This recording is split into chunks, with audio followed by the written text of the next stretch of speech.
Hey, guys, welcome to my channel. This is my first what if, hope you guys like it. This is a story of what if Naruto was intelligent, or you can say smart or hardworking, etc. Don't forget to like and subscribe to this channel, it will surely help me, and also it will notify you on my upcoming videos, and check the description for the creator of this great fanfic. Thank you. Now let's start the story. Chapter 15 Author's Note. Okay, first order of business. I had somewhat anticipated that the readers would like the teamwork between Naruto and Sasuke, but man. The responses were mind-blowing. Some may not have liked it, but I needed to show that Naruto is not OP as everyone is believing. Stronger than all of his age. Definitely, but matching up to a Sannin. Come on, I'm trying to make it believable. Orochimaru is no joke at all. Naruto might match up to Kakashi with the Hiraishin, but not Orochimaru, not yet. Responses to the date were great as well. On to the story. Naruto slowly opened his eyes, thankful for the dimness of the room. He lay off on the bed, staring into nothing and thinking of nothing, and cleared all the sleep from his eyes. Sitting up, he was happy to find that he no longer felt exhausted and tired like yesterday evening. In fact, he could say with certainty that aside from having chakra control problems, he was in top physical condition. Looking around the room, he saw his two teammates sprawled out on their beds. Like him, they hadn't bothered to change or freshen up, they had probably fallen out a little after him. He took the opportunity to hit the shower first and moved to the bathroom. 20 minutes later, he was clean and fresh in a new pair of clothes, and Sasuke and Sakura were just beginning to stir when he walked out of the bathroom. He grinned at their half-sleepy forms. "Hey guys," he exclaimed a bit too loudly. He grinned a bit more when they just grumbled angrily. No one liked loud noises in the morning. He chuckled, "Anyways, I'm heading off to breakfast in the canteen. The bathroom's free if you want it." He walked to the door, and just when he was about to open it, when he turned and smirked, "I don't know if the hot water is limited or not." Sasuke and Sakura froze for a moment, and for a moment, they just sat like that. Sasuke was the first to snap out of it and was about to rush into the bathroom when the door was knocked, causing the two genin to pause momentarily. If Naruto had not been a censor, he would have probably slapped an explosive tag on the door and backed away. However, he sensed two familiar chakra signatures outside. Kakashi-sensei and Gigi. Didn't know they would come this early. Then again, this is Orochimaru we are talking about, he mused as he opened the door. Hiruzen and Kakashi's serious faces greeted him on the outside. Behind him, Sakura and Sasuke also tensed up for a second before relaxing. Naruto wordlessly stepped aside to let them through and closed the door behind them. Hiruzen turned to Naruto and said in a tone that unconsciously caused Naruto to straighten his back. "Iruka said that you encountered Orochimaru in the forest." Naruto nodded just as seriously. "Hi, Hokage-sama." He then recounted everything, beginning from the time when they first encountered him.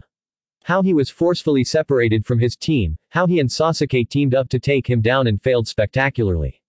"I don't know what happened after I was knocked out, but I can take a guess," he said, glancing at Sasuke, who tensed up. Hiruzen and Kakashi both knew very well that when Naruto said that he could guess something, it was something worth witnessing. Naruto never guessed anything, he always observed, and when he had gathered his facts, he connected them in such a way that it was hard to argue with him when he had presented his deduction. Seeing Gigi's and Kakashi's anticipating looks, he continued. "I woke up a day after I was knocked out. I was mostly fine, but when I emerged from our hiding spot, I observed that we had been ambushed. An unconscious Lee was in the clearing. When I observed Team 10's faces, they positively did not know when Lee had come, which meant Lee had arrived before Team 10 came to our aid. He was knocked out when I saw him. But," he said, glancing at Sasuke, who was staring at him with a neutral face, something was wrong with Sasuke. He didn't mince his facts. The whole room turned to face Sasuke, who had adopted a scowl. Naruto continued his explanation. "I felt a strange chakra emanating from him. It felt very evil, for the lack of a word. It also caused him to become extremely ruthless while under its effects. What's more dangerous is that the feeling of that chakra was quite similar to what I felt from Orochimaru." Both Hiruzen and Kakashi had wide eyes at what had happened. Naruto seemed not to notice their shock as he still continued speaking. He was covered in strange black marks that were spread over the left side of his body. Judging from his euphoric and ruthless behavior, I'd say he was under the effects that are quite similar to when shinobi receive a major boost in power. However, an accidental slip caused him to get knocked out, and while it was only for a fleeting moment, I saw the marks receding to underneath his left collar. That confirmed Hiruzen's and Kakashi's worst suspicions. Hiruzen turned to Sasuke and asked, but it was more like an order, "Sasuke-kun, can you please remove your shirt for a moment?" "Hi, Hokage-sama," came the quiet response from the boy. Sasuke deftly pulled his shirt off, and all the occupants in the room were wide-eyed, including Naruto, when they saw a strange mark on the left-hand side of his neck, its appearance not unlike the 3 tomos of Sharingan. "Oh Kami," Hiruzen breathed out. This was not good at all. Orochimaru had come into the Chunin exams and had put his curse mark on Uchiha Sasuke of all people, who was a major flight risk. Orochimaru knew that Sasuke carried a deep, revenge-fueled desire within him to avenge his clan by killing his brother. He had offered a source of power and gave a glimpse of its effects to Sasuke. Hiruzen became even more worried that Sasuke will go to Orochimaru in hopes of controlling that power. Naruto curiously asked in disgusted fascination, "What the hell is that?" He had a feeling that this was quite familiar. Hiruzen turned to Naruto, "That is the curse mark of Orochimaru. I'm sure you know of this, Naruto." He gave a knowing look that confused the others in the room. Naruto furrowed his brow in thought, and it immediately came to him. Enko-sensei had showed him the same thing once on her neck. Oh damn, he breathed out. Sasuke was starting to get irritated that the others were talking about him as if he was not even in the room. "What are you talking about?" he near snarled at the 3. Naruto turned and walked towards Sasuke, pressing 2 fingers to the seal. While his sensory abilities were still blocked, being in contact with the seal negated the handicap. For a moment he just felt it out, brushing against it with a tiny amount of his chakra. He ignored Sasuke's flinch at the burn of the seal and thought for a moment on how to explain it to someone who did not even know the F of Fuinjutsu. "This seal, it might sound extremely bad on my part, but it's quite a beauty.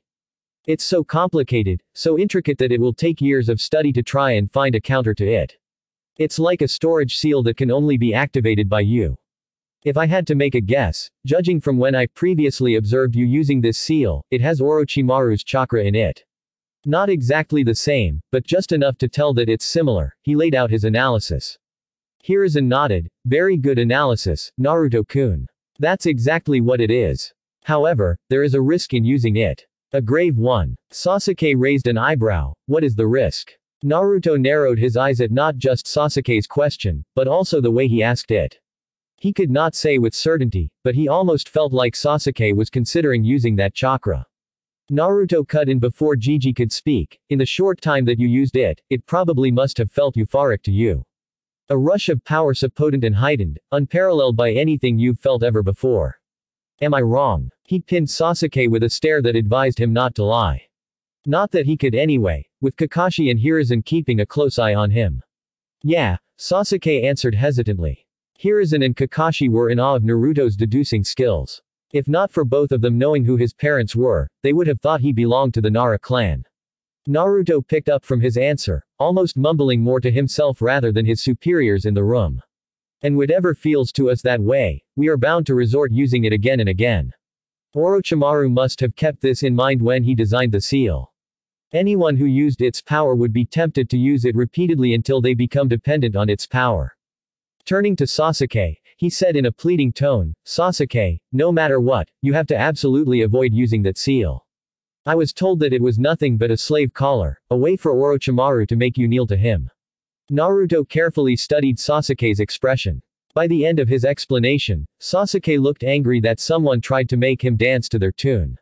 But underneath the anger, Naruto could see it. Sasuke was leaning towards using it when the situation gets worse. Judging by the looks on Gigi's and Kakashi's face, they had seen it too. Hiruzen spoke in a commanding tone, "We have no choice but to seal it immediately. For the good of others and your own." Naruto raised an eyebrow, "How will you seal it?" "There is only one such seal in existence and the two relies on the will of the recipient." Kakashi nodded, "I will seal it with the Fujihoin evil containment seal." "But, as Naruto said, there's a catch," he said, glancing towards Sasuke. "What is it?" Naruto took up from where Kakashi left off. "The evil containment seal is only as powerful as you want it to be. The stronger your will to resist using that chakra, better will be the effects of the seal and better will it be contained." Kakashi stepped forward. "Come, Sasuke. You can relax after the sealing is over." We must do it now. Naruto smiled slyly. I didn't know you were versed in the delicate art of sealing, sensei. Kakashi turned with a bored eye. I picked up a thing or two from my sensei. Taking a hold of Sasuke, who had put on his shirt, he vanished in a swirl of leaves. Hiruzen proceeded to leave as Sakura closed the door to the bathroom. Gigi, he called out. This was his chance to get his seal taken off. He lifted his shirt and jacket and molded some chakra to make his seal visible. Can you remove this seal? Orochimaru placed it on me, and I don't think I want my teammates to know about my status just yet. Hiruzen studied the seal and saw what it was. I can do it, but you better brace yourself, he warned before 5 kanji lit up on his fingers. On the count of 3. 1, he slammed the fingers onto the seal, exclaiming, Gogyo Kane. He watched with satisfaction as the seal came off Naruto, who was unprepared and as such, fell on his butt. The 5-element seal disappeared from on top of his seal. Naruto glared at the old man. Where was the 2 and 3, old man? Sarutobi shrugged innocently. 2, 3. All the best for the next phase. He shunshined away just in time to avoid a barrage of shuriken. Naruto grumbled in irritation, but brightened up when he felt his consciousness being prodded by a familiar presence. He closed his eyes and when he opened them, he was in the valley again, underneath the tree that Kurama enjoyed so much. The said demon was lazily lying underneath it, his tail swaying behind him lazily, but magnificently. He stared at Naruto intensely, who grinned back. Naruto walked up to Kurama's head and sat down in front of him. Are you alright, Kurama? Kurama scoffed, sending hot air from his nostrils. Such a seal can't affect me, but it did affect the seal your father placed on you. We aren't mutually inclusive. Naruto nodded in understanding. Kurama spoke again. By the way, nice job on trying to fight Orochimaru. You were quite efficient in your attacks, if only to compensate for your weakness. Naruto simply waved that comment away. He had gotten used to Kurama's way of complimenting a long time ago. Also, the tag team that you formed with the Uchiha was quite impressive, considering how repulsive he acts towards you. Naruto turned serious. Sasuke will do what's necessary to survive to face Itachi someday. Even if it means admitting his weakness right now and teaming up. Kurama gave a grunt to acknowledge him, but Naruto knew that Kurama could care less about Sasuke, or any Uchiha in general. Alright, I'll see you later, Kurama. Kurama nodded and settled down for a nap. Naruto then exited his mindscape and opened his eyes in the real world. Only 5 seconds had passed. Naruto smirked at the time difference, opened the door and proceeded to breakfast.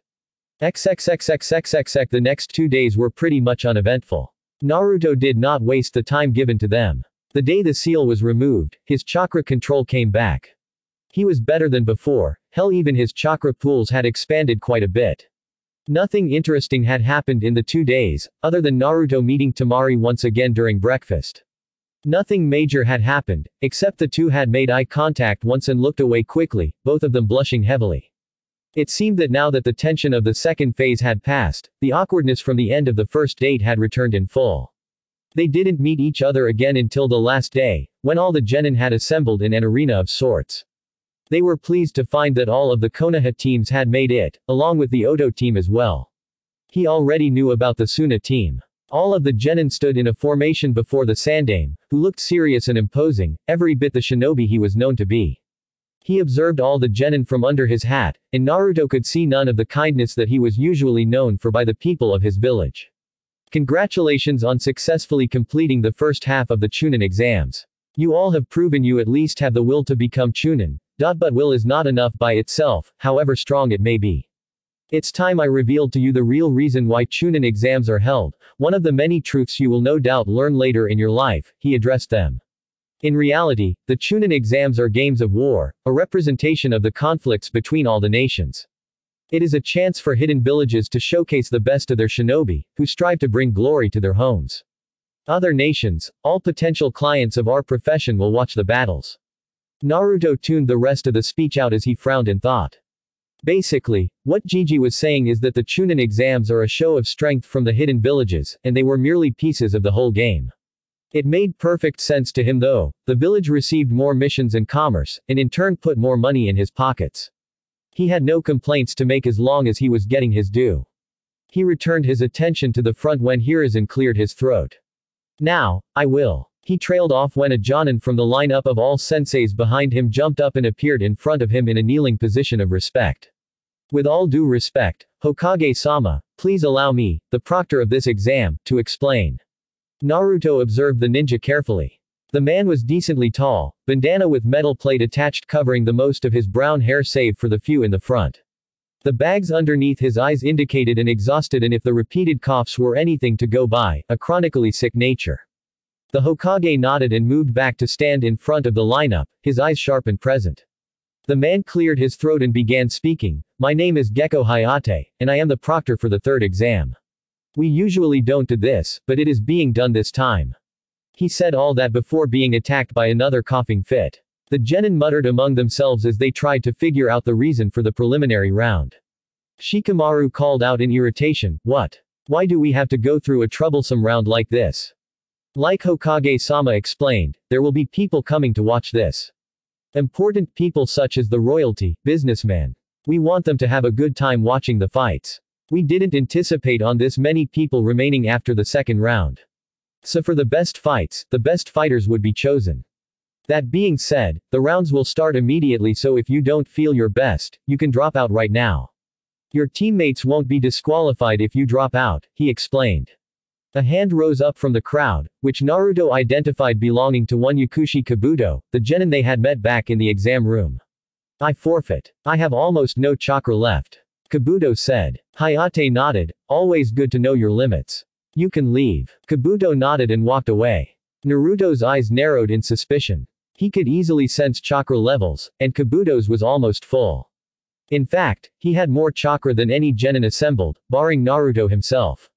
Naruto saw Ibiki speaking to the Hokage, who nodded. Nothing more, he turned his gaze back front. Speaking of sensing, Naruto's gaze shifted and landed on one of the Jonin from Oto. His chakra was as normal as any of the Jonin, but the very familiar maliciousness in his chakra gave him away. He was the only Jonin who had such a feeling to his chakra. Not to mention, he failed to disguise his eyes. Naruto heard Kurama snigger as he thought, is Orochimaru an idiot or what? I'm surprised those snake-like eyes haven't been caught by Gigi yet. He turned his gaze away just before Orochimaru faced his direction. Naruto kept his cool, knowing that he wasn't the target of Orochimaru's stare. Hayate explained that now that the number of genin was even, they will now have 10 one-on-one matches. The victors will proceed to the final stage of the Chunin exams. He explained all the regular rules of an authorized shinobi fight and started the matches. All the teams and senseis went up to the balconies. Foreigners on the right and Konoha on the left. They all turned to the screen to see names flashing by, before they stopped on the first two. Akado Yoroi vs Uchiha Sasuke. Naruto rose an eyebrow. Looks like you're first, Sasuke. All the best, he wished the boy luck, but it wasn't said genuinely. Honestly, it was getting harder and harder to trust Sasuke now. Enko had once told him that the cursed mark brought out the worst, the truest part of you. Naruto had taken a glimpse at the real Sasuke back in the forest, a maniac who would do anything for power, even kill his own. He had no love for his own people. Naruto watched as Sasuke went down. Sasuke was his comrade and as such, he would protect his comrades with his life, as was his duty. But to Naruto, that's all what Sasuke was to him right now. A comrade, nothing more. There was no friendship, no trust between them as of now.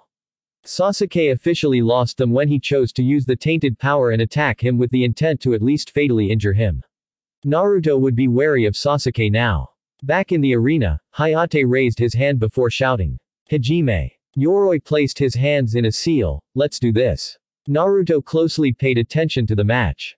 After Yoroi had placed his hands in a seal, his left hand had begun to emit a blue aura of chakra as he took off in a sprint towards Sasuke. Sasuke, for his part, simply stood still with his Sharingan active. I thought he wouldn't be able to use the Sharingan without being affected by the cursed seal. But no matter, I will win anyway. Yoroi panicked at first, then relaxed, continuing his assault. As soon as Yoroi threw his hand forward, Sasuke blocked it. However, he was shocked when he could feel his chakra leaving him. I have the ability to absorb another person's chakra through my jutsu. You don't have a chance, Yoroi said smugly. Sasuke grit his teeth and immediately lashed out, forcing Yoroi to disentangle from him. Sasuke stood at a distance, breathing heavily. He had deactivated his Sharingan. Damn it. I was too careless. I can't afford to lose any more chakra. I have to finish this fast, or I risk exhaustion from his jutsu, he thought furiously. Yoroi gazed at Sasuke, feeling smug about his apparently easy victory. However, that feeling soon disappeared when Sasuke seemed to disappear as well, right in front of his eyes. However, the Jonin and Naruto saw that Sasuke had just moved incredibly fast, crouching in front of Yoroi and delivering a kick to the boy's jaw.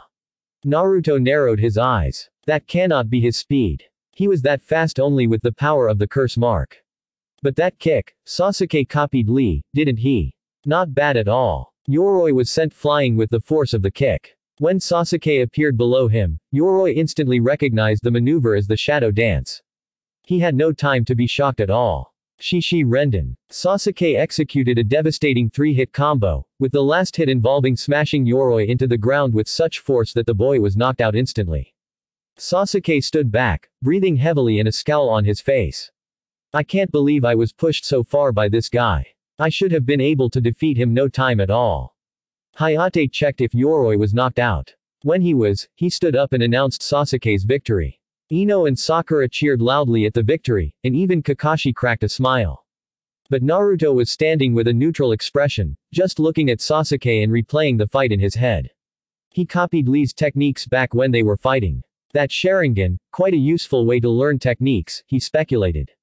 Then he looked at Lee, who looked a bit downcast. I guess that's how everyone feels when they have all their hard work copied by the Sharingan in just a blink.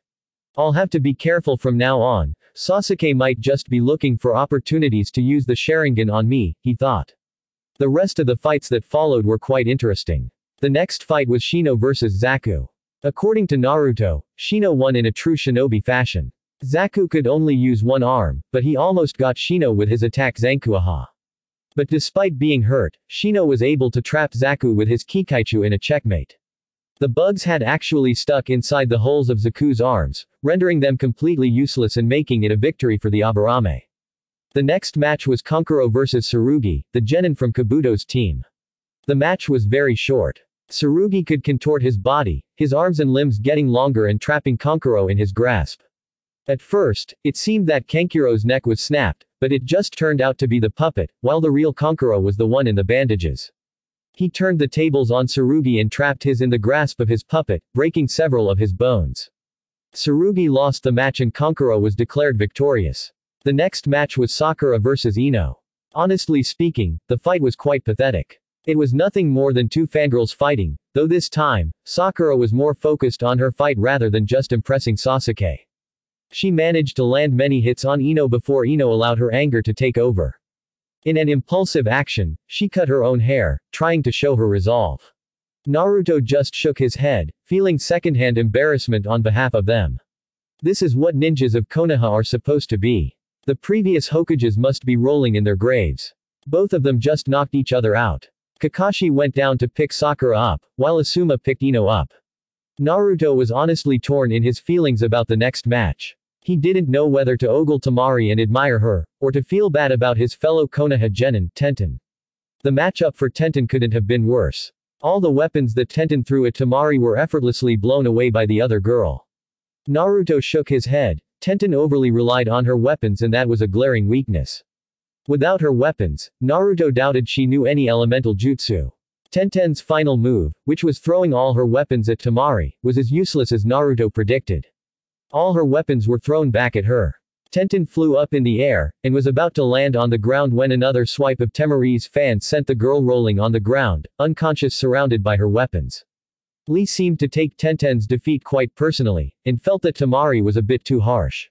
He moved to attack Temari, who just blocked the attack with her fan. The world of the shinobi is harsh, Lee. What Temari-san did was actually quite mild, Gai-sensei said in a solemn tone as he guided Lee back upstairs. Temari scoffed at Lee and turned to go back upstairs, when she stole a glance at Naruto. He was looking at her with a warm smile, silently mouthing his congratulations with a wink. She blushed and looked away from him, walking back to her brothers. The next match was Shikamaru vs Kin, a genin of the Sound team. Naruto actually enjoyed watching his friend's match. Shikamaru's intellect never failed to surprise him. She used needles tied with bells towards Shikamaru, who figured she would throw one with the bell and one without the bell to confuse him. She threw more bells, all dodged by Shikamaru. But he was shocked to hear a bell behind him. Turned out she used a type of genjutsu based on sound, disorienting him. After a little struggle on his part, Shikamaru managed to trap her in her shadow imitation technique. He threw a shuriken at her, causing her to do the same and dodged, but the wall was in her way and she was easily knocked out. All in all, it was a great match. Shika can go far if he focuses a bit more on the versatility of his techniques instead of just relying on the clan techniques, he thought with a smirk. He nodded to the guy, congratulating him on the match, but the boy just muttered troublesome and walked away. It was finally his turn. And his match was against Kiba. Naruto just sighed at the matchup, whereas Sakura and Kakashi seemed to wince. Even Sasuke felt his eye twitching. Kiba was in for a rough time. Ha! We got lucky, Akamaru. Kiba gloated, jumping down into the arena. Akamaru gave an enthusiastic bark of agreement. Naruto also jumped down into the arena. Now was the time to show a little of what he was capable of. Kiba didn't know of his true strength like his own team and Team 10, so he was likely to be underestimated. On the other hand, Kiba was likely to stick to clan techniques. This was a great opportunity to learn Kiba's ways of fighting. He wouldn't be revealing anything significant of his own. Naruto stood across from Kiba as Hayate stood between them. Kiba smacked his right fist into his other palm. Hey, I feel bad for you, Naruto. I'll end this in just one punch. Naruto showed no reaction at that. In fact, the Konoha Jonin except Kakashi were quite unnerved at the lack of reaction from the resident prankster of Konoha. His face was devoid of expression, eyes giving nothing away. It reminded them too much of a certain missing Uchiha. Hajime. Naruto did not bother falling into a stance. First, he would let Kiba do all the work, showing him all his techniques. He was not disappointed when Kiba underestimated him and dashed forward in low Chunin speed, after getting on all fours, an elbow on the way to get buried in his gut. Kiba grinned savagely when he neared Naruto. He doesn't stand a chance against me. However, that thought was thrown out of the window when Naruto sidestepped at the last second. Kiba was going too fast to stop, so he just went past him. Naruto grabbed Kiba's jacket from behind and threw him back towards Akamaru. Kiba grunted as he landed on his back, managing to flip up after the landing. Naruto just stood there, arms at his sides. He called out, "Don't give less than your best, Kiba. Or you won't even stand a chance of winning." Up in the stands, Kurenai frowned and turned towards Kakashi. "Kakashi, your genin is being quite cocky, despite being the dead last of his batch." Kakashi nodded, he has every right to be.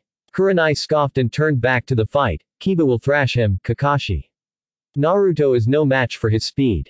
She missed the entirety of Team 7 wincing. If only you knew, they collectively thought. She was about to be proven wrong. Down in the arena, Kiba was scoffing. "I don't need my best attacks to beat you, Naruto." However, Naruto was no longer in front of him. His eyes, along with all the Jonin present, widened. He turned around in almost a whiplash and panic gripped him when he saw Naruto holding Akamaru by his front legs, the puppy whimpering in fear. Naruto's voice was as cold as his eyes. "Is this enough of an incentive?" Kiba grit his teeth. "I didn't even see him move. How is he this fast? And he's got Akamaru." Kiba didn't waste any more time. "Akamaru." He tossed a pill into the open mouth of the dog. Naruto immediately dropped the puppy and retreated to a safe distance. Now I might get a warm-up, at least. He was wrong. Immediately after Akamaru had swallowed the pill, he grew larger until he was a regular-sized dog, with red fur. Akamaru dashed in a speed he did not possess earlier to Kiba's side. Kiba and Akamaru then dashed together towards Naruto, with Kiba throwing smoke bombs around Naruto. He expected Naruto to get disoriented and confused, allowing him to hit the boy easily. However, Naruto surprised everyone again when he flash-stepped out of the smoke field in an instant and looked at the smoke screen intently. All the Jonin suddenly realized what Naruto was doing. He was scouting, analyzing Kiba's techniques and strategies to develop a counter-strategy. So far, Naruto had gathered quite some info on his opponent. The Inuzuka clan employs Ninken to aid in their battle. From what I have seen until now, Kiba's style is purely offensive, relying on speed and ferocity and augmented by Akamaru. His fighting style utilizes his claws.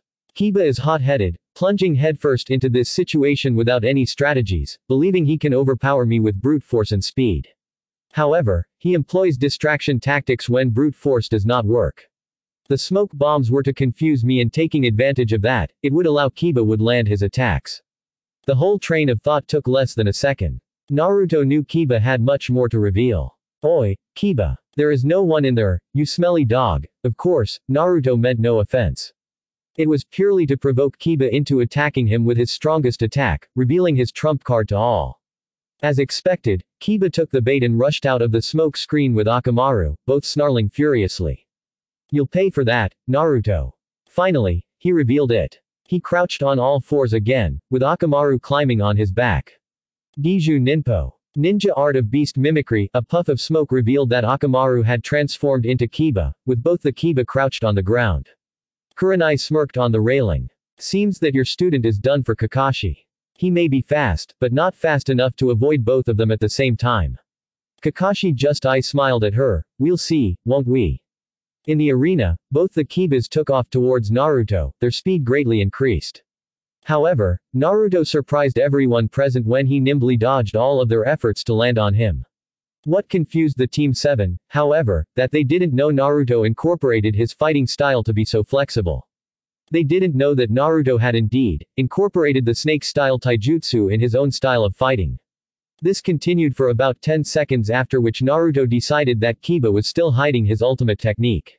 He absently dodged a Kiba by leaping into the air, thinking on how to make him reveal it. Kiba grinned when he saw Naruto leap into the air to dodge Akamaru. It was pissing him off on how easily he was dodging them. He never knew Naruto was capable of being this fast. But now he had their chance. Gatsuga. The cry snapped Naruto out of his thoughts, noticing too late the twin swirling tornadoes heading towards him in midair. He cursed for letting his concentration slip and immediately threw a kunai behind the duo before he got hit with them.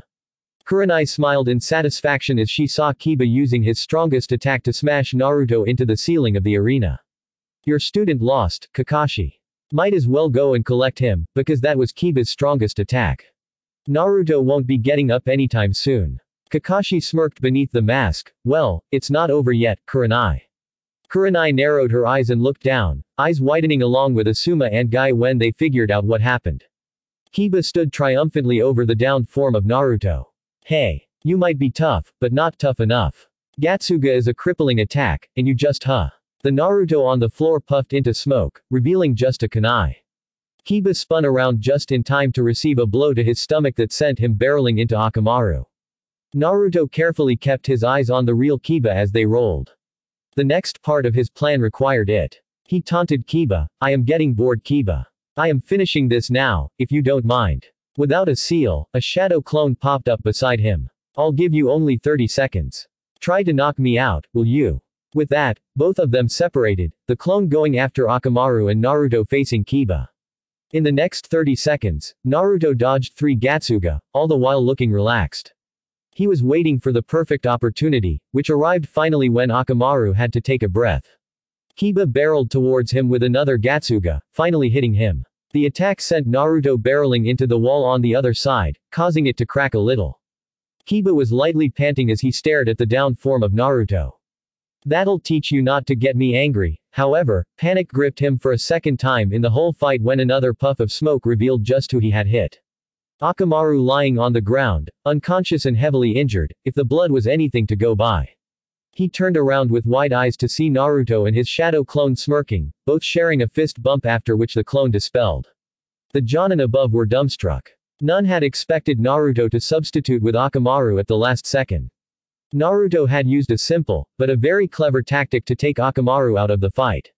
Now that Kiba was alone, the Konoha Jonin were rethinking the fact whether Kiba would be able to beat Naruto or not. Naruto said while smirking, now that your partner's out of the fight, it's your turn, Kiba. Kiba's eyes were wide with disbelief at how Naruto had completely turned the tables on him. Naruto, except for the punch that sent him into Akamaru, had not attacked once.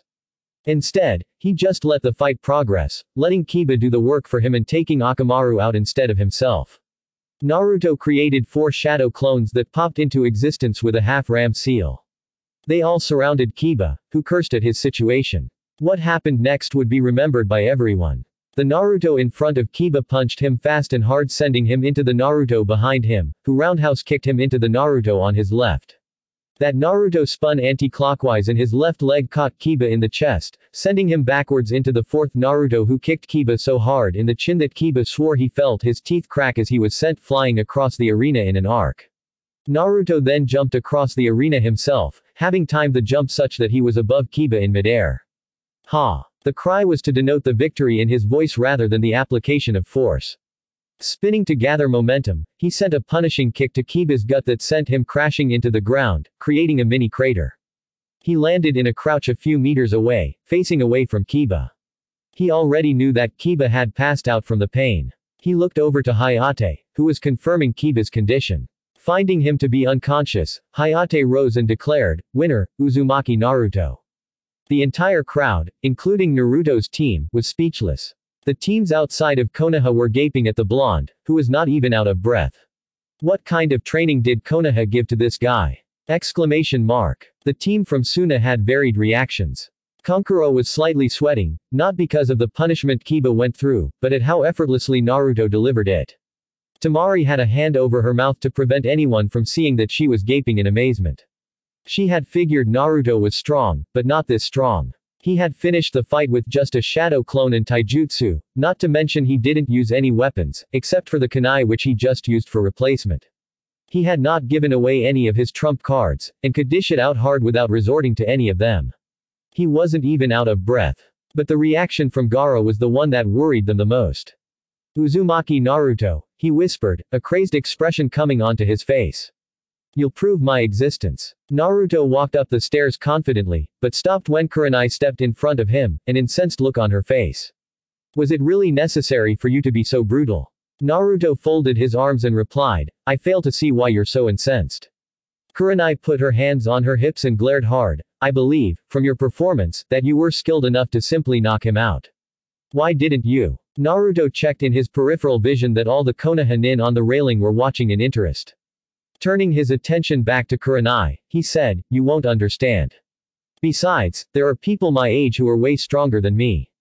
If this were a real battle, Kiba would have been dead 100 times over in 1 minute."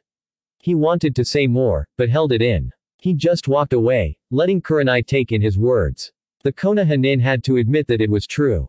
From the looks of it, Naruto had gone extremely easy on Kiba, not even putting much effort. If he had put effort, they didn't want to think about it. Sorry for the skip guys, but I won't be writing any more of the fights. My main focus is on Naruto, so read it like the rest of the fights went exactly like that of in canon. After the fights were finished, Hayate called out, "Will all the winners please come down to the arena floor? We have a few announcements." Sasuke, Shino, Temari, Kankuro, Naruto, Shikamaru, Neji and Gaara arrived at the arena floor as Hayate addressed them again. "Congratulations to you all. You 8 genin are the finalists that will compete in the finals of the Chunin exams in 1 month's time. It will be just how it happened today, except your opponent will be decided right now." He pulled out a small pouch filled with chits. "You will pull a number from the pouch and announce the number you have received along with your name. By those numbers you will be paired." He started with Naruto first and then went down the line. Uzumaki Naruto 1, Aburame Shino 6, Gaara 3, Kankuro 5. Hyuga Neji 2, Sabaku no Temari 7, Uchiha Sasuke 4, Nara Shikamaru -8 inches. Hayate nodded and read from the clipboard he was carrying. The final matches will be the following. Uzumaki Naruto vs Hyuga Neji, Gaara vs Uchiha Sasuke, Kankuro vs Aburame Shino, Sabaku no Temari vs Nara Shikamaru. He looked up from the board and addressed the genin. There will be 7 matches in total. The 5th match will be between the winner of the 1st and the 2nd, the 6th match will be between winner of the 3rd and the 4th, 7th between the winner of the 5th and the 6th. Sandame stepped forward at this point. "Now that you know who your opponents are going to be, use the following month to prepare for the finals. Your village will be represented, so while preparing, keep that in mind." The next day, Naruto was walking at a comfortable pace to Training Ground 7, where he had sensed Kakashi. As he walked, he thought about what happened yesterday. Hinata had been pit against Neji, and it wasn't just cousin rivalry that was going on. Naruto had learned for the first time, listening to Neji talk, that the Hyuga were divided even among themselves. Hinata was the heiress of Hyuga, which meant that she was a member of the main house. Neji was a member of the branch house, and held a serious grudge against the main house, if his behavior towards Hinata was anything to go by. Naruto hadn't taken well to Neji verbally assaulting the already timid girl so much. Neji had to be stopped from landing a fatal blow to Hinata by the Jonin senseis. Naruto himself had sworn a blood oath to make Neji pay for what he did to Hinata. Maybe it was fate that they ended up being opponents. Who knows? Naruto didn't know the full story yet, but he won't be looking into it just yet. Right now, he needed to find Kakashi for his training. He leisurely walked into the training grounds and spotted Kakashi and Sasuke, both standing by the stumps. Kakashi, as usual, had his head buried in his porn while Sasuke just looked plain annoyed. He then spotted Naruto walking towards them in no hurry at all. "What are you doing here?" The annoyance was crystal clear in his voice. Naruto easily shrugged it off and replied, "I'm sure our sensei was expecting me. After all, we both need training for the Chunin finals." He easily smiled back, further annoying the Uchiha. "I was, indeed, expecting you, Naruto," Kakashi said, snapping his book shut. He regretted for what he was about to do, but it couldn't be helped. Naruto stared intently at Kakashi, straight in his visible eye. There was something going on that he did not know. Casting a bored glance at Sasuke, he couldn't find anything. Boy just looked annoyed and impatient. Impatient for what? Kakashi found it hard to stare his student in his eyes. Those eyes that were full of intelligence, but always looked bored. But now that Naruto was staring at him, trying to figure out what was going on, he didn't see Naruto. Instead he saw his sensei, who only looked disappointed at him, as if already knowing what he was about to do. Naruto stared at Kakashi, waiting for him to speak. But for some reason, the usually cool Jonin looked a tad bit uncomfortable. Naruto mentally sighed, thinking that Kakashi would need some prompting to speak. Bluntly pointing a finger towards Sasuke, he asked, "Why is he impatient?" The question caused Sasuke's neck to snap towards him. It also caused Kakashi to finally regain his wits. Before he could speak, Naruto beat him to it. "Anyways, I came to ask you to train us for the finals, Kakashi-sensei." He was careful to say, us, and not, me. "You see Naruto, the thing is, I won't be training you for the finals," he said, guilt bubbling up on the inside. The level of guilt grew exponentially when he learned what his student had come to ask for. But because of who Sasuke's opponent was, he needed to train him. Naruto for his part, simply stared at Kakashi like he was stupid. Inside though, he was a bit hurt. He knew Kakashi was the only man with a Sharingan still affiliated to the village and therefore, was the best person to train the last loyal Uchiha. But that excuse became invalid the moment he chose to become a sensei. As a sensei, he had to treat all his students fairly, without playing favorites. He could understand that Sasuke needed training because of who his opponent was, but that was no excuse to ditch his other students. What about him and Sakura? Naruto's posture straightened up, and he folded his arms across his chest. Other than the fact that Sasuke is facing Gaara and only you can train him with his Sharingan, what excuse do you have this time for ditching me and Sakura? He didn't mince his words. He had laid his cards onto the table, opting to see Kakashi's hand. Kakashi flinched heavily this time. The accusation was clear Naruto's voice, and his question had hit a bullseye. What excuse did he have? He could not form an answer. Naruto watched Kakashi struggle for words and fought to keep his eyes from narrowing. He felt anger for the first time since Wave Mission, and it was smoldering. He knew that he himself had received special training before, but it was justified considering his position as the lone Jinchuriki of the village. Why was Sasuke entitled to special training? Naruto simply put his arms in his pockets and turned around.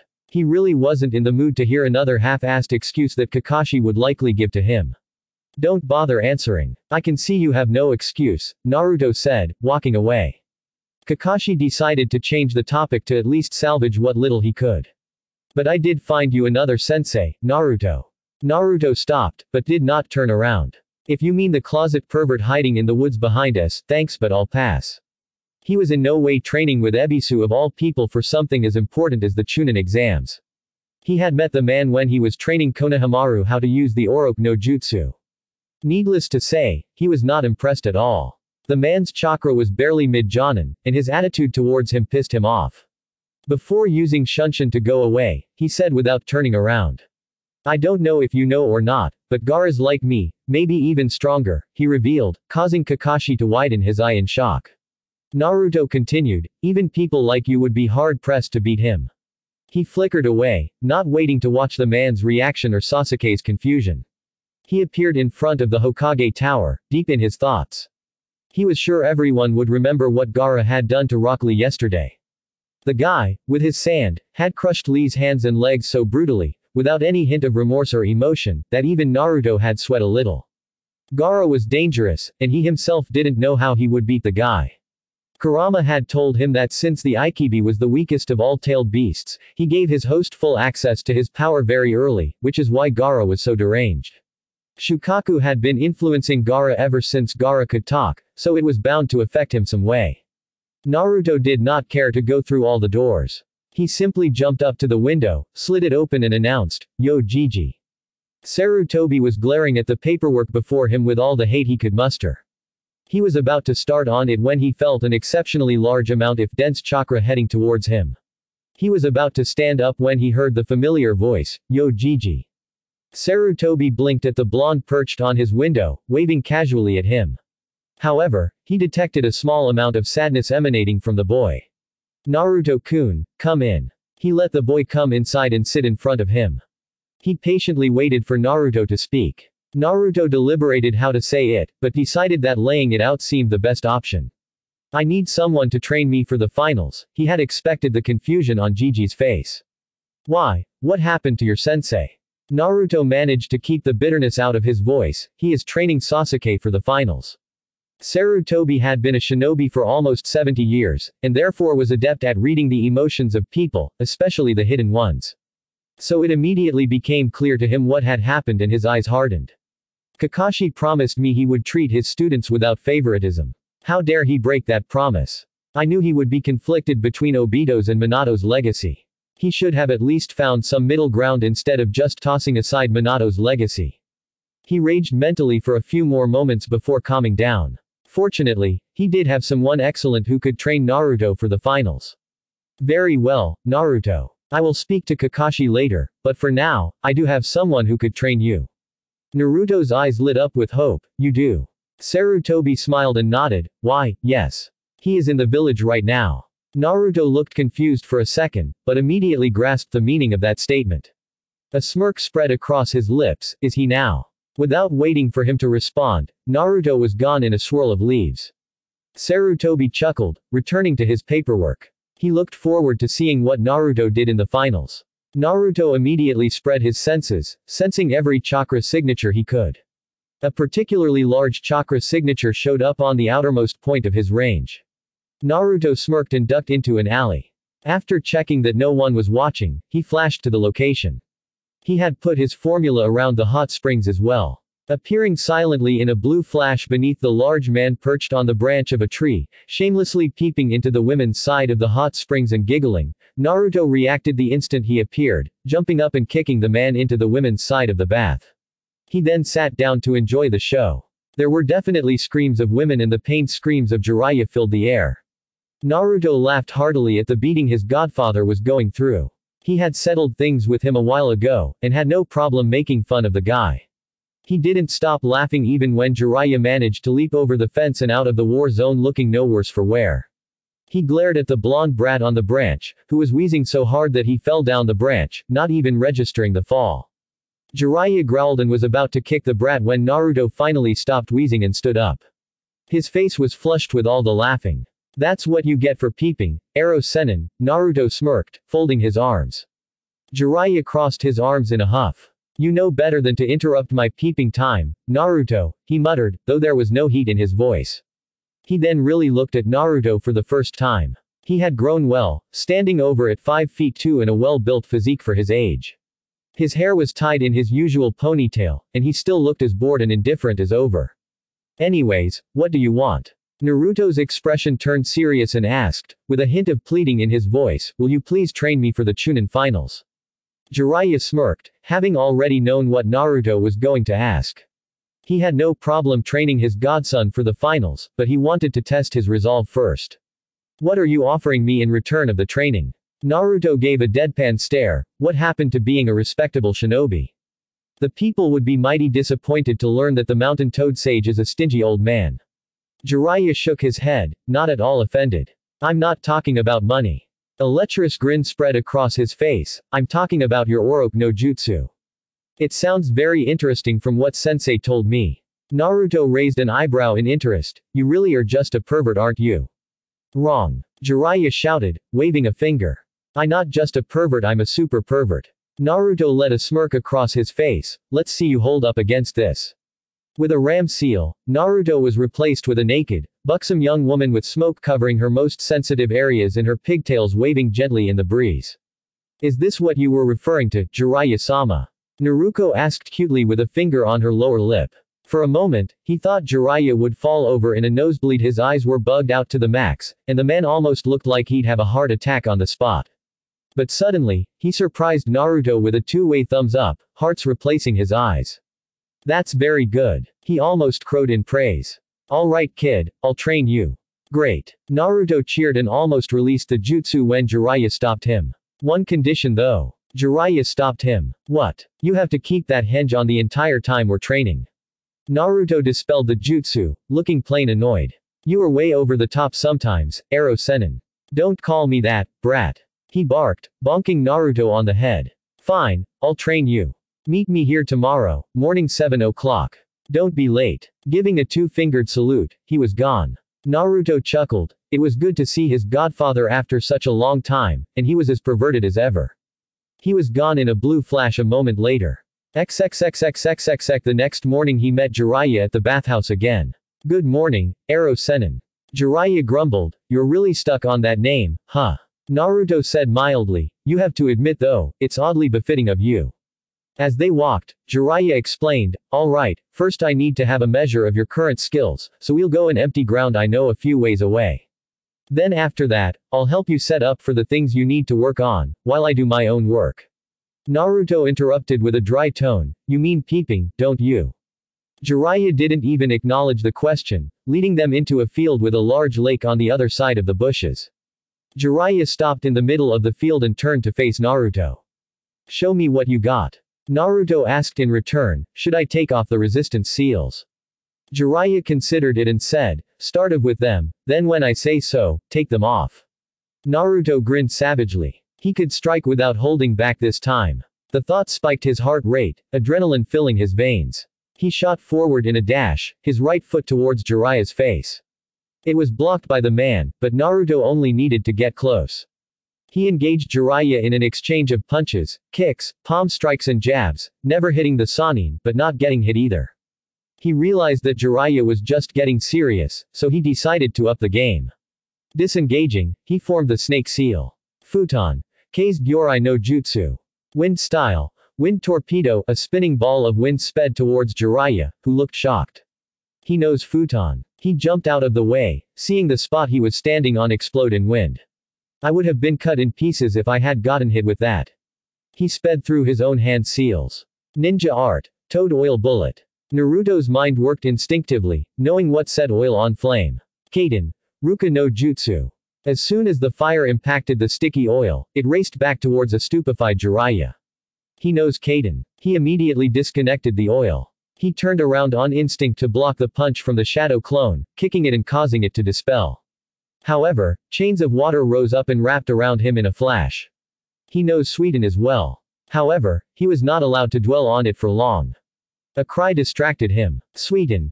Dai Suigaten no Jutsu. Water style. Great water fang projectile. Jiraiya stared dumbstruck at the 20 feet tall spinning water drill coming from above, with Naruto holding the dog seal. The drill crashed onto where Jiraiya was being held, creating a large explosion of water. Naruto stared at the spot where Jiraiya was, a wooden log in its place. His danger sense rang true, warning him from behind. He shunpoed just in time to avoid the heel that would have sent him through trees. Jiraiya blinked when he missed. What was that? Naruto then appeared in front of him, his face not giving away anything. Jiraiya rose an eyebrow, curious as to what the blonde was up to. You're fast, Ero Sennin. But are you faster than lightning? He added a smirk in the end. Jiraiya only had a microsecond to get confused before Naruto was covered in red lightning of all things. Since the whole area was covered in water from Naruto's earlier jutsu, it acted as the medium for the lightning to race towards Jiraiya.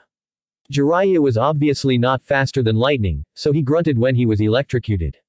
It only lasted for a moment, after which Naruto landed a direct kick in Jiraiya's gut, sending him flying backwards on his behind. Honestly speaking, the fight should have been over by now. Naruto didn't need to let up the lightning, otherwise Jiraiya would have been finished by now. But Naruto watched dispassionately as Jiraiya crumbled. He flipped back to avoid his face from meeting the ground. Jiraiya grinned as he watched Naruto settle into a strange fighting stance. He's fast, and his taijutsu style is something I've never seen, but it had elements of the snake style. He hits hard and fast, even with the weights. His instincts are excellent, and he doesn't let his guard down even for a moment. He knows 4 nature transformations and he is pretty well versed in them, considering he used 3 of them with only 1 or 2 seals and the lightning without a seal. He almost had me there, if I hadn't substituted at the last second. A Jonin would be hard-pressed to beat him right now. Alright brat, seals off. He felt a little nervous at the grin that appeared on his godson's face, but shook it off. This time, he took the initiative, dashing forward towards Naruto. However, he was once again surprised just how fast Naruto was. His speed was easily high Jonin, with the reflexes to match. Jiraiya was hard-pressed to find an opening the fight. He was forced onto the defensive when Naruto took out 2 kunai, held them in a reverse grip, and channeled wind chakra, causing the kunai to look like blue daggers. He was on the defense for a while before he managed to disengage with the help of an earth spike, sending Naruto back. Naruto threw the kunai midair with deadly accuracy, which Jiraiya avoided by the skin of his teeth. Naruto landed and looked at him, and Jiraiya had to admit he was more than a bit unnerved at the grin Naruto was showing. Naruto then took out 2 exploding tags between fingers of both hands, held them in a cross and threw them such that they were on either side of Jiraiya, who scoffed. If you think 2 explosive tags can take me out, think again. But then he cursed and jumped back, because somehow, the tags were multiplying. Gojo Kibaku Fuda. Naruto exclaimed. A series of successive explosions shook the area. When the smoke cleared, as expected, Jiraiya wasn't there. He spread out his senses, but it seemed Jiraiya had a way to block himself from sensor-type ninjas. He sniffed the air, looking for the distinctive smell of oil, but other than in the clearing, it was nowhere. But he wasn't out of his options just yet. He still had yet to reveal his trump card. Hiraishin. Jiraiya may have been able to block himself from his senses, but Naruto could always sense where he had placed his jutsu shiki. Along the course of the fight, Naruto had placed his formula on the ground in multiple spaces. All of them were in his vision, all except one. Jiraiya in a tree 50 feet behind Naruto. Naruto wasted no time in flashing. Jiraiya closely observed Naruto while under a jutsu that prevents anyone from sensing him. He is good, better than what Minato was at his age. He's faster than most of the Jonin that I know. What is that technique, though? It seemed like a short-ranged shunshin, but not the shunshin. Those explosions though, how did he create those? The tag multiplied into copies, but the explosive power didn't diminish one bit. It was a truly ingenious seal. He is easily mid to high Jonin level. But now that the enemy is hidden, what will you do next, Naruto? He was flabbergasted, however, when Naruto disappeared in a blue flash.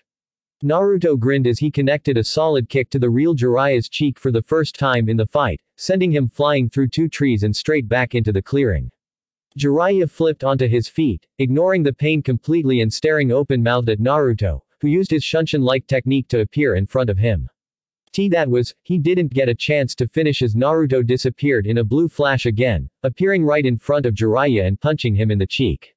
Jiraiya staggered back, clutching his tender jaw. Naruto disappeared again, reappearing behind Jiraiya in less than a second. A double palm thrust sent Jiraiya flying straight into the path of a tree. However, he already knew what he wanted to know. Jiraiya easily landed sideways onto the tree, then jumping down. He stared at Naruto in shock, who was smirking. His voice was barely above a whisper, "You mastered the Flying Thunder God." Naruto nodded, still smirking. He kept smirking when Jiraiya chuckled, which progressed into deep bellowing laughs. He hadn't had this much fun in a fight since Minato. He calmed down and stared at Naruto with a grin. "Kid, you could beat most Jonin with what you have right there," he remarked, and his opinion of Naruto only rose higher when he replied. "True, but there is always room for improvement," Naruto conceded. He still wanted to improve. He was still only 13 years old, so he had a lot of room for improvement left. Jiraiya asked with some hope in his voice, "Naruto, how would you like to become my apprentice?" Naruto's eyes lit up. "Really? Jiraiya nodded with a smile. He would make a damn good shinobi out of this kid, even stronger than Minato. Naruto jumped up in joy, yada.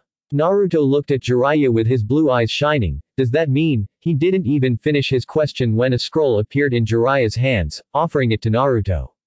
Naruto opened the scroll and his eyes softened when he saw the name of the latest Toad summoner. Dad, his eyes moistened as he rubbed them. He took out a kunai and cut his right thumb. Just as he was about to sign on it, Kurama stopped him. Wait, Naruto. Naruto's thumb stopped short of the scroll, brow furrowing in confusion with Jiraiya. He looked over to Jiraiya, pointing towards his stomach and then to his mind. Jiraiya's eyebrows rose disbelievingly. The Kyuubi is speaking to you. Naruto nodded absently as he put his thumb in his mouth. What is it, Kurama? Don't sign the contract, the fox rumbled. Naruto rose an eyebrow in challenge. Why not? They are powerful. What he heard next caught him off guard. The fox contract is even more powerful. Naruto couldn't help but blurt it out. You want me to sign the fox contract? Jiraiya's eyes widened. There is a fox contract. He couldn't believe that the Kyuubi of all beings was trying to persuade Naruto to sign a contract that was the same as its species. He watched as Naruto's face cycled through different expressions. First shock, confusion, challenging, speculation, agreement and finally resignation. Naruto sighed. Kurama wants me to sign the fox contract, Arrow Sennin. Kurama. Naruto gave him a look. The Kyuubi has a name, you know. And he won't accept me signing any other contract than that of the fox. He looked up to Jiraiya with worried eyes. Does that mean I won't be able to become your apprentice? Jiraiya was frowning, and that only fueled Naruto's worry. Are you friends with Kurama? Naruto looked confused as to why Jiraiya was asking this question, but nodded. Jiraiya then surprised Naruto by chuckling. No worries, Naruto. He declared. You might not become a Toad summoner or apprentice, but you will still be my apprentice. Who knows, you might even become a better summoner than me one day. Jiraiya was deeply hurt and sad that Naruto won't be able to become a Toad summoner like him or Minato. But he really didn't want to antagonize the demon fox residing inside Naruto, not to mention the prophecy that the Toads gave him. The key to Naruto's seal was with the Toad clan, so Jiraiya was the only one who can give it to him now. He hates Toads. Jiraiya blinked, snapping out of his thoughts. What? Naruto ignored Kurama's enraged yells. He doesn't want to be associated with Toads. The reason he explained for a long time how foxes are superior to Toads in every way is because he can't be upfront about his feelings. Jiraiya was finding it hard not to chuckle, lest the Kyuubi forcefully send some chakra into Naruto in an attempt to kill him.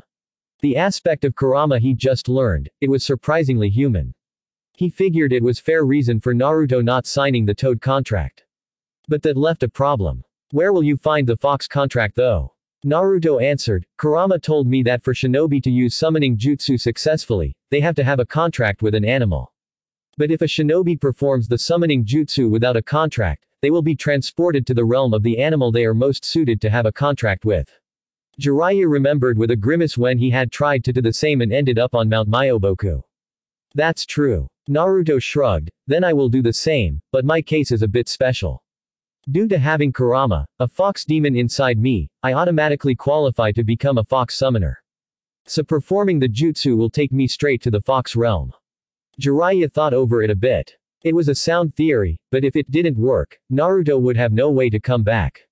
What if doesn't work? Naruto blinked then winced. Kurama doesn't like other people questioning his intelligence. Jiraiya paled, but nodded and told Naruto the hand signs. You perform the hand signs boar, dog, bird, monkey and ram and slam your hand onto a surface. That's the gist of it. Boar, dog, bird, monkey, ram. Naruto made each hand seal slowly, his anticipation clear for Jiraiya to see. As soon as he completed the sequence, Naruto slammed his hand on the ground. A sealing array, which Naruto guessed was a contract seal, erupted and he disappeared in a puff of smoke. Jiraiya exhaled a sigh and sat down, waiting for his godson to return. Naruto appeared in the realm of the foxes, shaking his head at the sight dizziness. The sensation of traveling was not unlike Hiraishin. He heard Kurama's voice in his head, which was filled with the emotion one goes through when they come back home. Welcome to Kitsune no Kuni, Hiwa no Oka. The Hills of Peace. Naruto gazed awestruck at the realm of the foxes. It was the most beautiful place Naruto had ever seen, so exotic that it felt like the true symbolization of nature. It looked very much like a hill station, but instead of houses, a number of caves were on each hill. There were 5 hills in total, leading up to a huge mountain, the top of which was among the clouds. The place was so full of ambience that Naruto had unknowingly sat down just to admire the beauty of the place. He had never felt this close to nature ever before. Naruto had never seen so many foxes in one place before. Beautiful, isn't it? Kurama spoke in a soft tone, well as soft his rumbling voice could become. Naruto agreed in an equally soft voice, afraid that if he spoke above a whisper it would shatter the peace of the place. Yeah. He just kept gazing at the valley, a soft smile on his face, not even noticing that a brown fox had spotted him and alerted the others. A snarl interrupted his thoughts and he found himself gazing at around 15 snarling foxes of different colors, who looked not the least bit friendly.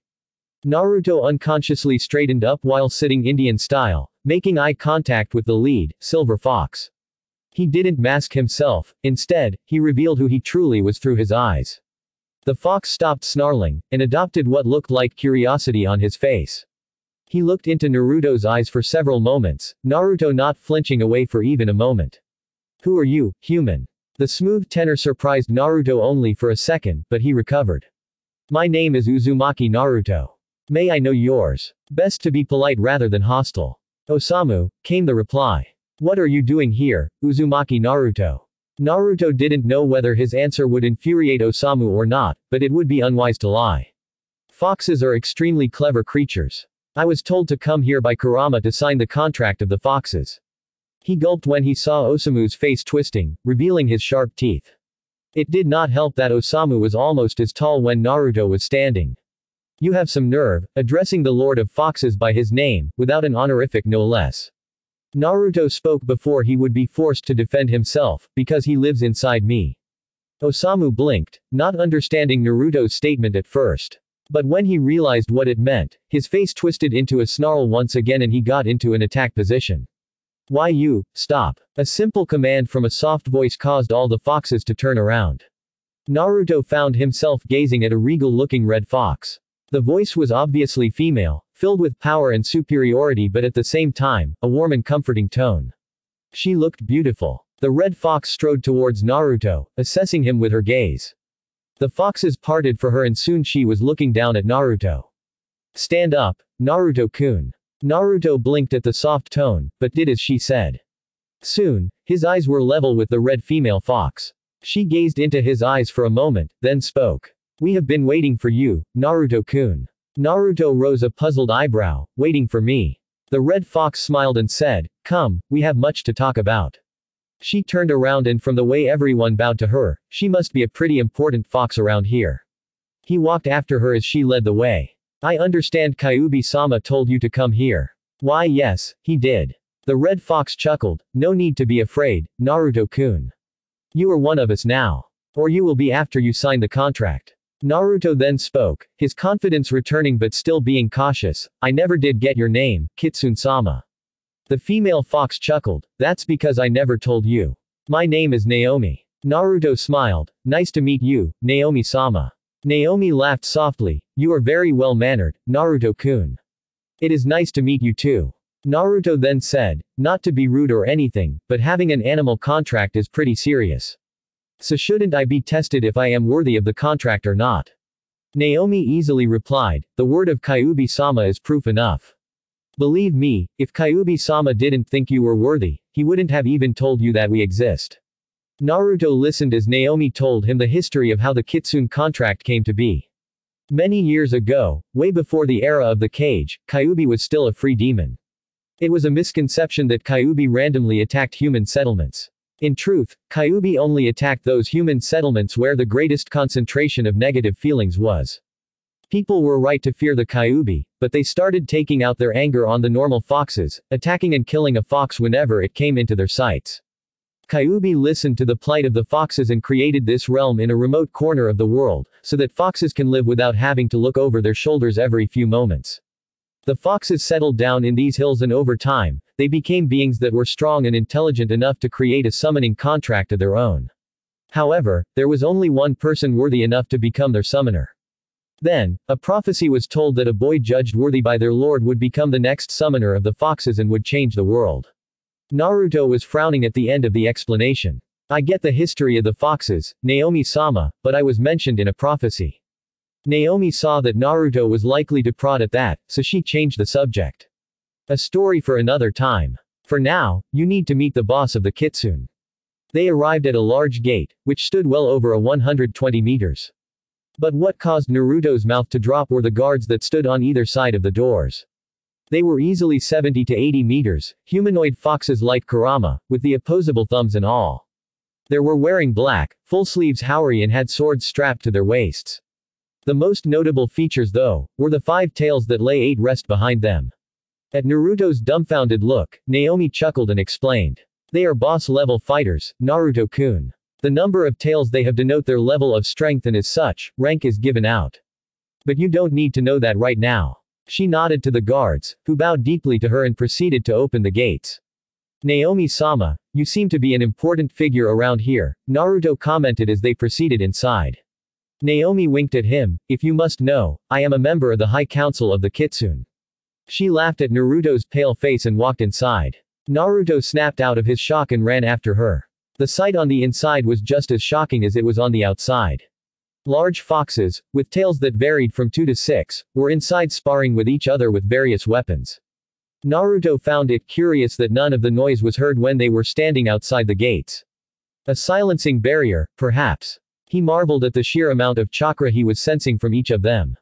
It was easily S rank, surpassing the cage level. Naruto himself had cage-level chakra reserves due to having Kurama inside him and Uzumaki lineage. He looked around in awe, keeping up with Naomi, until he spotted a fox. The fox was easily the tallest of all, standing a bit taller than everyone. And he had 7 tails, making him the strongest fox here.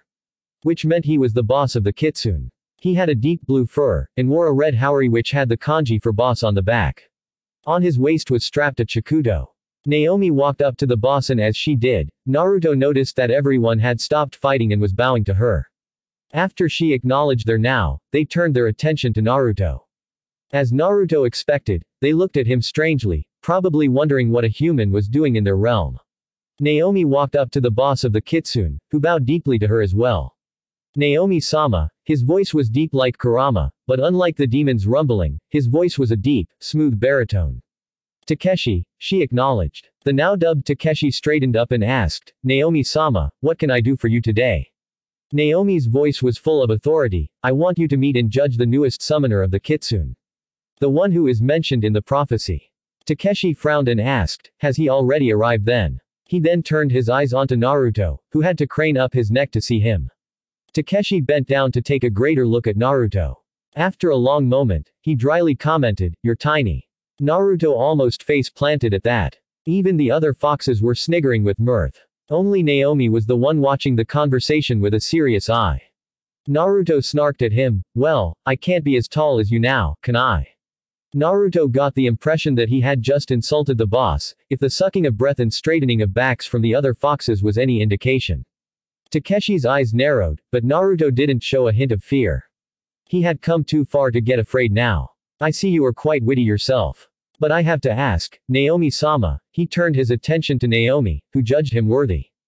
Kyuubi-sama. The single answer was enough for Takeshi to widen his eyes, along with all the other foxes. I see, he said slowly, straightening up. He gazed at Naruto, what is your name? Uzumaki Naruto. Uzumaki Naruto. He rolled the name over his tongue, testing it out. He held an arm out, climb on, Uzumaki Naruto. Naruto wasn't startled this time, jumping onto the arm. Takeshi looked at him with a critical eye, if Kyuubi-sama has judged you worthy to be our summoner, then I have no doubt that you are strong. But physical strength isn't everything. As the Kitsune, we value wisdom and cleverness as much as we value our physical strength. So answer me this, Uzumaki Naruto, when you stop and look, you can always see it. If you try to touch, you cannot feel it. It cannot move, but as you near it, it moves away from you. What is it? Naruto thought for a moment and replied, it's the horizon. If Takeshi was surprised, he did an excellent job of hiding it. He chuckled, what a sharp wit you have, Uzumaki Naruto. You are strong in the mind as well, as expected from someone who is to be our summoner. He surprised Naruto by gently setting his hand on the ground, saving Naruto from jumping from such a height. He smiled. The Kitsune will be glad to serve as your summons, Uzumaki Naruto. Naruto grinned widely and put a thumbs up, declaring loudly, I look forward to working with you guys as well. Takeshi chuckled loudly and said, Naomi-sama, now that I have judged our summoner, perhaps you should give him the contract. Naomi nodded and slapped her right front foot on the ground. A ceiling array spread out and in a puff of smoke, a large red scroll was revealed. Naomi spread it open and gestured Naruto to sign it. Naruto nodded, took a kunai, cutting his thumb and letting some blood flow out. Naruto deftly put his name onto one of the columns, absently noting the name of the previous summoner. Yamamoto Arashi. Naruto couldn't make anything of that name, so he put it at the back of his mind. Placing the top of all his fingers beneath his name, he released a breath. He was finally a fox summoner now. He watched as Naomi rolled the scroll up and it disappeared into a puff of smoke, presumably returning to where it came from. Naomi smiled at Naruto and said, Congratulations, Naruto-kun. We welcome you as the summoner of foxes. Naruto smiled and nodded. Naomi then addressed him, now that is over, I presume you know how to return. Naruto rose an eyebrow, it's the same way isn't it? Kuchio's without the blood. When Naomi nodded, Naruto smiled and immediately performed the seals, saying, I'll summon you as soon as I can, Takeshi-san. With that, Naruto disappeared in a puff of smoke. One of the foxes scoffed, as if he could summon you, Takeshi-sama. He was not expecting a blade to his throat, with Takeshi holding it with narrowed eyes. He gulped as his boss growled, I will not tolerate anyone insulting our new summoner. Is that clear? He asked the question to everyone. Hi. Naomi muttered to herself, things are starting to look interesting on the horizon, Naruto-kun. Only 5 seemed to pass, but even then Jiraiya was close to chewing his nails. He was about to go into panic mode when a puff of smoke revealed Naruto, standing triumphantly with arms crossed. Jiraiya almost melted in relief, then asked the relevant question. Did you get it? Naruto grinned and spread his arms. You are now looking at the newest summoner of the Kitsune clan. And, how was it? Was it good, surprising? Leave your answer in the reviews. Thanks for listening. I hope you guys liked it. Don't forget to subscribe and leave a like for more what ifs and support the author. See you guys in the next video.